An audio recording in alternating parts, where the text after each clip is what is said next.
మన ప్రభు అయిన యేసుక్రీస్తు ప్రేమగల నామంలో మీకు శుభములను తెలియజేస్తున్నాం. బాగున్నారా? ఈ ఉదయం దేవుని సన్నిధిలో మనం ఏది ప్రార్థించినను దేవుడు మనకు వెనువెంటనే ఉత్తరం ఇయ్యగల దేవుడు. ఉదయకాలమే లేచారా? దేవుని సన్నిధిలో మీ హృదయాన్ని సమర్పించి ఆయన పాదాల మీద పడి, ప్రభా, నా జీవితం ఏంటయ్యా, నా ఫ్యూచర్ ఏంటయ్యా, నా నిమిత్తం మీ విలువైన ద్వారాలను, మార్గాలను సహాయము చేయండి, ద్వారాలు తెరవండి అంటూ మీరు ప్రార్థించినప్పుడు తప్పకుండా మీ ప్రార్థన అంగీకరింపబడుతుంది. మీరు ఉన్న చోట నుండి ఫలించటం, ఎదగటం, ఆశీర్వదించటం స్టార్ట్ అవుతుంది.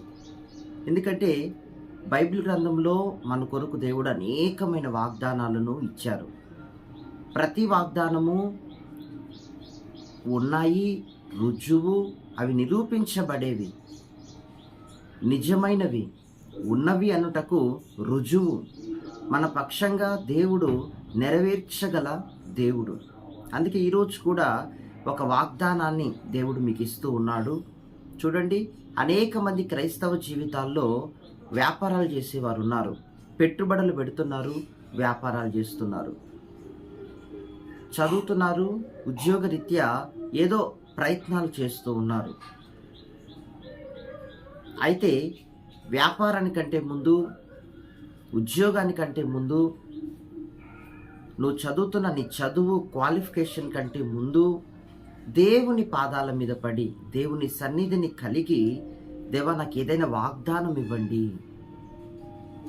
దేవా, ఒక వాగ్దాన ప్రకారం నన్ను నడిపించండి, లేదా నీ వాక్కు నాతో ఉంచండి, లేదా నా ప్రక్కన మీరు నిలబడండి, లేదా నేను చేసుకునే ప్రార్థన, నా కొరకు అనేకులు చేసే ప్రార్థనను ఆశీర్వాదకరంగా మార్చండి అని ఒక రుజువు, ఒక ఆనవాలు దేవుని నుండి మనం పొందుకున్నప్పుడు తప్పనిసరిగా దేవుడు తన వాగ్దానం ఇచ్చి మనలను ధైర్యపరచగలిగిన వాడు, ఆ వాగ్దాన ప్రకారంగా నడిపించుటకు శక్తి గలవాడు.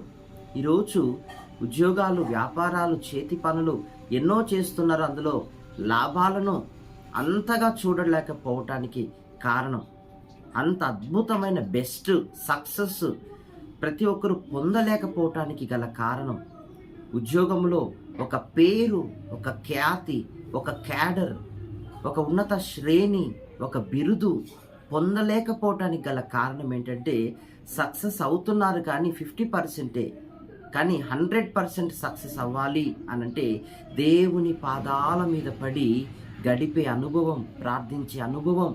ఇది ఎస్తేరుకుంది, ఇది దానియేలుకుంది, ఇది మొర్దెకైకుంది, ఇది మోషేకుంది. అందుకే మోషే జీవితంలో 40 రాత్రింబగళ్ళు ఎలా గడిచిపోయాయో తెలియదు. దేవుని బిడ్డ, దీన్ని నీవు చక్కని విశ్వాసముతో నువ్వు అవలంబించినప్పుడు తప్పకుండా 100%. ఇస్సాకు కరువు ప్రాంతంలో ఆ దేశమందున్నవాడే విత్తనం వేశాడు, 100 అంతలుగా పంట కోసాడు. అట్లా 100% నువ్వు సక్సెస్ చూడాలి అనంటే దేవుని పాదాల మీద పడి కన్నీటి ప్రార్థన, ప్రభా, నేనేం లేదు, సమస్తము నువ్వై ఉన్నావు అని దేవునికి సమర్పించుకునే ప్రార్థన నీ నోట, నీ హృదయములో ఉన్నప్పుడు తప్పకుండా సక్సెస్ అవుతావు 100%. హల్లెలూయా. అందుకే ఈరోజు ఎంతమంది వాగ్దానం కొరకు నిజంగా ఎదురు చూస్తున్నారు. ఏదో ఫార్మాలిటీగా మార్నింగ్ వాగ్దానం కదా అన్నట్టు కాకుండా, ఇది నా లైఫ్, ఇది నా జీవితం అని ఎంతమంది వాగ్దానం కొరకు ఈరోజు ఎదురు చూస్తూ ఉన్నారో వారి కొరకు దేవుడు మాట్లాడుతున్న వాగ్దానం ఏంటి అంటే, కీర్తనలు 121వ అధ్యాయం 5వ వచనము నుండి పరిశుద్ధాత్ముడు సవివరంగా మీకు తెలియజేస్తున్నాడు. యెహోవాయే నిన్ను కాపాడువాడు, నీ కుడి ప్రక్కన యెహోవా నీకు నీడగా ఉండును. అవును ప్రియ సహోదర, సహోదరి, నీడ నుండి ఎవరైనా మిమ్ములను వేరు చేయగలరా? అలాగా దేవుని నుండి కూడా మిమ్మల్ని ఎవ్వరూ ఈ లోకములో వేరు చేయలేరు. ఎందుకంటే మీరెక్కడికి వెళ్ళినా మీ నీడ మీతో కూడా వస్తుంది కదా. మీరెక్కడికి వెళ్ళినా దేవుని సన్నిధి కాంతి కూడా మీతో ప్రయాణము చేసి మీతో ఉన్నది. ఎందుకయ్యా మీ వెంట దేవుని సన్నిధి ఉన్నది? ఎందుకు దేవుడు మీ వెంట ఉన్నాడు? వాక్యంలో రాయబడిన మాట, నేను నిన్ను ఎన్నటికి విడువను ఎడబాయను. చూసారా, ఆయన విడువడు. ఎందుకు ఆయన విడువక వెంటాడుతూ మనలను వెంబడిస్తున్నారు, మన వెంట ఉన్నారు అనంటే మనలను కాపాడుటకు. హల్లెలూయా.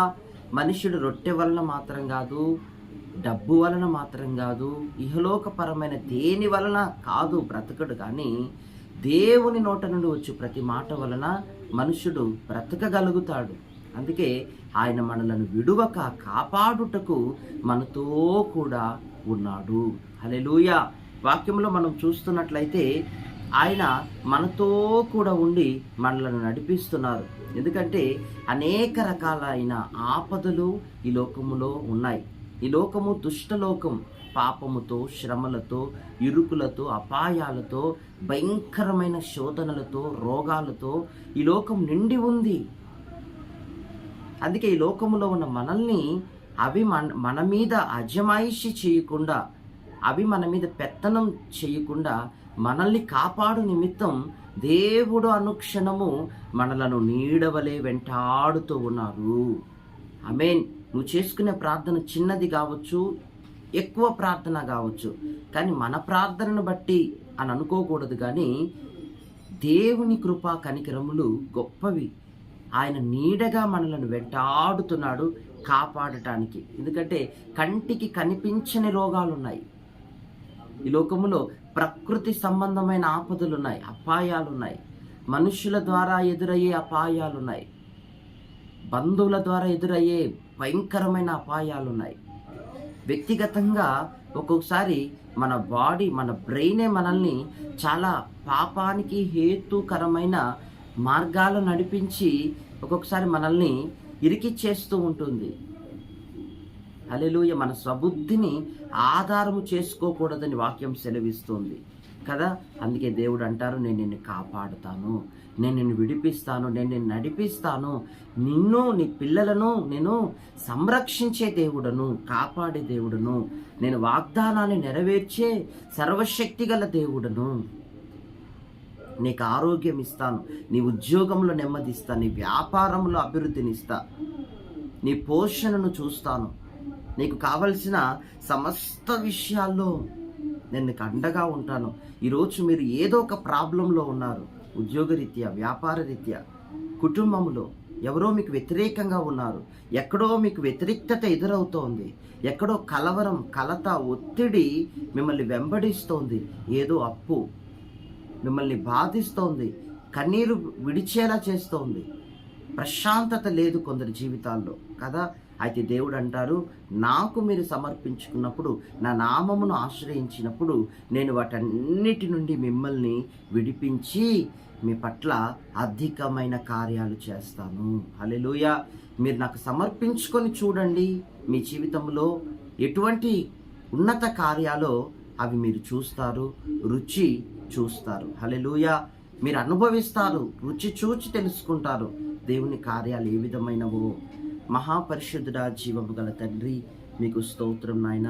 నీడవలే వెంటాడుతూ మమ్మల్ని వెంబడిస్తూ మమ్మల్ని కాపాడుతున్నారు. సంఘాలను, దైవజనుల్ని, విశ్వాస బిడ్డల్ని, రాష్ట్ర ప్రజల్ని, దేశ ప్రజల్ని, నాయకుల్ని మీ కృపలో, సంరక్షణలో మీరు ఉంచి కాపాడుతున్నందుకై మీకు స్తోత్రం. స్తోత్రి. దినమంతా కంచి వేయండి. వాగ్దానములో చెప్పబడినట్లు ఎవరు ఏ ప్రాబ్లం గుండా వెళ్తున్నారో అయ్యా, ఎవరు ఏ ఇరుకు గుండా వెళ్తున్నారో విడిపించి అద్భుతం చేయండి. మీ కార్యము వారి కన్నులు చూసేటట్లుగా రుజువులతో మీ కార్యాలు నిరూపించండి వారి జీవితంలో.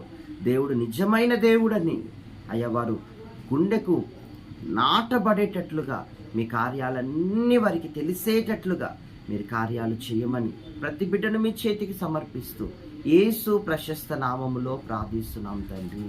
ఆమేన్. God bless you. దేవుడు మిమ్మల్ని ఈ రీతిగా ఆశీర్వదించునుగాక.